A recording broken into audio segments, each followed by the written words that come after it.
Emilee, Hmm? I heard that you know the proper way to cough. Yes. If I was to cough, what should I be doing? You should be using your cough pocket. Your what? Your cough pocket. My cough pocket. Your cough pocket is your elbow. And even if you sneeze, you should use your cough pocket.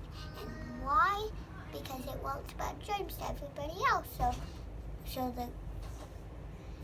the coronavirus won't spread to everybody. And you should always wash your hands after you use your cough pocket. Because if not, if you touch somebody, then you'll spread germs even though you use your cough pocket. So how do you use your cough pocket? So whenever you feel like you're going to need a cough or sneeze, you get your elbow and do like that. And then after that, what are you supposed to do? Wash your hands. So when you wash your hands, how long do you wash your hands for? You can either count to 20 for 20 seconds or sing the ABC song. Anything else you need to tell us about germs? You should always wash your hands and use your cough.